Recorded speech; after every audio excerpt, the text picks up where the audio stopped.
अगले दिन मैंने हाजी साहब को जाकर अपने इरादे के बारे में बताया तो वो थोड़े परेशान हो गए, क्योंकि उनकी दुकान उस वक्त मेरे सर पर चल रही थी। उनका मुझ पर एहसान था, इसलिए मैंने उन्हें पहले बता देना मुनासिब समझा था, वो तब तक किसी और लड़के का बंदोबस्त कर सकें। हाजी साहब ने मुझे मना तो नहीं किया, मगर मुझे ये ज़रूर कहा, बेटा कम से कम तुम 2 माह मज़ीद मेरे पास ही काम करो और अपनी जगह कोई अपने एतमाद वाला लड़का भी लेकर आओ, जिसको तुम खुद ट्रेनिंग भी दोगे। उसके बाद तुम अपना काम रब का नाम लेकर शुरू करना, ऊपर वाला बरकत डालेगा। मैंने हाजी साहब को यकीन दिलाया कि यहाँ से छोड़ने से पहले मैं अपनी जगह उन्हें कोई अच्छा सा लड़का दे दूँगा जो उनकी दुकान संभाल सके, और फिर उस दिन की छुट्टी लेकर मैडम के दिए हुए एड्रेस पर चाबी लेने पहुँच गया। उनके घर के सामने जाकर मैंने मैडम के नंबर पर कॉल की तो उन्होंने चौकीदार को गेट खोलकर मुझे अंदर बुलवा लिया। ये एक आलीशान घर था। देखने से ही रहने वालों के ठाट बाट का अंदाज़ा हो रहा था। बड़े हाल में चौकीदार ने मुझे बिठा दिया, जहां 2 मिनट बाद ही लैला मैडम आई और मुझे अंदर अपने बेडरूम में ले गई। बेडरूम में टीवी चल रहा था। अंदर गया तो सामने बेड पर एक शख्स लेटा हुआ था, जबकि उसके साथ मैडम का छोटा बेटा खेल रहा था। मैं समझ गया कि ये मैडम का शौहर होगा। मैंने उन्हें सलाम किया तो मैडम ने अपने शौहर को बताया कि यह सुलेमान है, जिसके बारे में आपको बताया था। ये दुकान की चाबियां लेने आया है।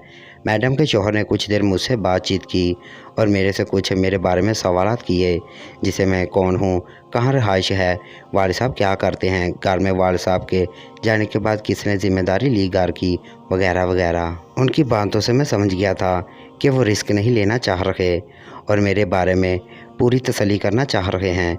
कुछ देर की पूछगिछ के बाद उन्होंने कहा, लैला इसे चाबियां दे दो, बल्कि ऐसा करो खुद साथ जाओ और उसे दुकान दिखाओ और उसे वहाँ जो कुछ काम करवाना है वो खुद समझ लेना, हम जल्द ही वहाँ मिस्त्री लगवा कर काम करवा देंगे।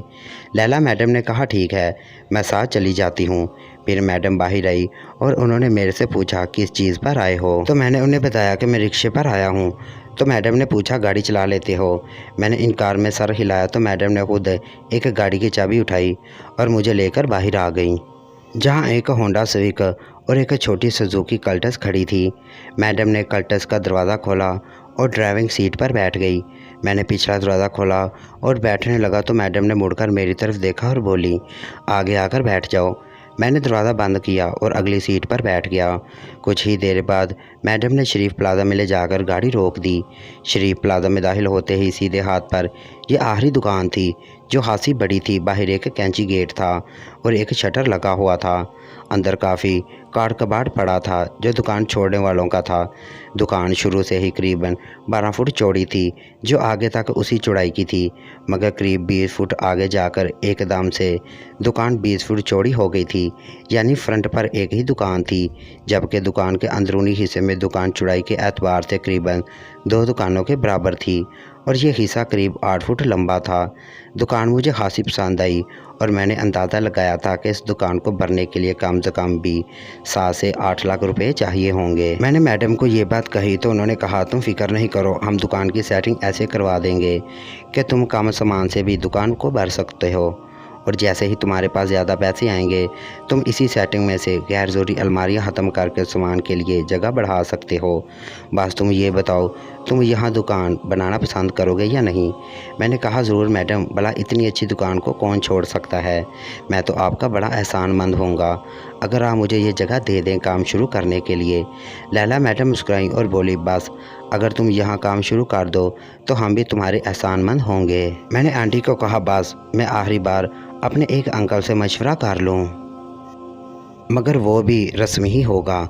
मुझे यकीन है वो इनकार नहीं करेंगे। आप मेरी तरफ से 90% हाँ ही समझें। फिर कुछ देर में मैडम को समझाया कि मुझे कैसी सेटिंग चाहिए और कुछ मैडम ने मुझे मशवरे दिए। उनके मशवरों से लग रहा था वो काफ़ी समझदार खातून हैं।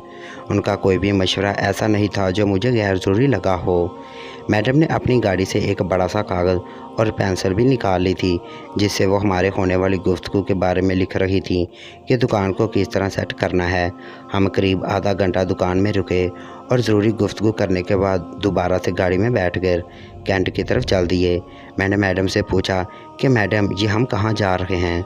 तो उन्होंने कहा, कैंट में कुछ अच्छी दुकानें हैं जो गारमेंट की हैं। तुम उन दुकानों की अंदरूनी सेटिंग देख लो ताकि तुम्हें अंदाज़ा हो कि कितना माल लाना है और कैसा माल लाना है। कुछ ही देर में हम कैंट की एक छोटी मगर अच्छी दुकान पर मौजूद थे। लैला मैडम मुझे अंदर लेकर गई और कहा, तुम बगौर जायज़ा लेते रहो। दुकान में गए तो लैला मैडम ने दुकानदार से बातचीत शुरू कर दी और ज्वेलरी देखनी शुरू कर दी। जबकि मैंने दुकान पर गहरी नज़र डाली और उनकी सेटिंग देखी तो ये वाकई एक अच्छी दुकान थी, जिन्होंने कम सामान होने के बावजूद इस तरह रखा हुआ था कि दुकान भरी हुई लग रही थी। एक साइड पर प्लास्टिक के जनाना ढांचे यानी स्टैचू भी पड़े थे, जिन पर लेडीज़ नाइटी पहनाकर डिस्प्ले बनाया गया था। 3 से 4 ढांचों ने दुकान का बड़ा हिस्सा भर दिया था और आगे एक अलमारी में औरत के सीने के डांपले मौजूद थे, जिन पर ऐसे लटकाए गए थे जैसे कोई औरत पहनकर खड़ी हो। ये भी एक अच्छी चीज़ थी। औरतों को अंदाज़ा हो जाता था कि ये उनके बदन पर कैसा लगेगा। कुछ देर बाद हम दुकान से निकल आए और मज़ीद ऐसी ही 2-3 दुकानों पर गए। हर जगह तकरीबन ऐसी ही चीज़ें पड़ी थीं और एक जैसी ही सेटिंग थी। बस छोटी मोटी चीज़ों का फ़र्क था। यहाँ से हम करीबन शाम के 5 बजे फ़ारग हुए तो मैडम ने कहा, चलो मैं तुम्हें तुम्हारे घर छोड़ आऊँ। मैंने शर्मिंदा होते हुए कहा, नहीं मैडम, आप घर जाएं, आपके शौहर अकेले हैं, मैं खुद चला जाऊँगा। मैडम ने कहा, उनकी फ़िक्र तुम ना करो, घर में नर्स मौजूद है, उनकी देखभाल करती है और तुम्हें तुम्हारे घर छोड़ने का मकसद तुम्हारा घर देखना और तुम्हारी वालदा से मिलना है। उस पर मैंने कहा, ठीक है मैडम, और साथ ही अपने मोबाइल से अपनी हमसाई को मैसेज कर दिया फ़ौरन मेरे घर जाकर अम्मी को मैडम के आने की इत्तला दें ताकि वो मैडम की खातिर तवाज़ा के लिए बंदोबस्त कर सकें।